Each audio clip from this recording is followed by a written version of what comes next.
हाँ तो लेटरिन तो मुखिया जी खा गइलन। ना वार्ड लोग ज्यादा खैले बा। हाँ हाँ ज्यादा वार्डे खैले बाटे, मुखिया सरपंच तो तनी चटले बालो। ज्यादा वार्डे खैले बाटे, हमरा आँखी के देखला। ठीक है तुम ठीक। अब बिचवैया और लूटा था सर, एक हमारे लेटरिन पास कराना करना है, 2-3 बार दुकानी पर दौरा से दोनों पटा छिला गए गर्मी की मारे। कहा तो हाँ। ना होत रहे तो दवाई खात रहे लुटिन। अबे ये नहीं मत गाड़ी। चल। हाँ जन कौन उपाय करी तब पास नहीं भइस से को लेटर।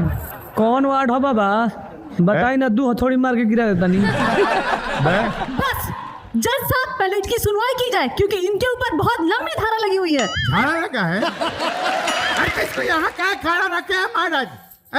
इसको झाड़ा लगा है तो हटाइए यहाँ से। अरे राम ये कौन जुर्म है? ये कौन नया कानून है?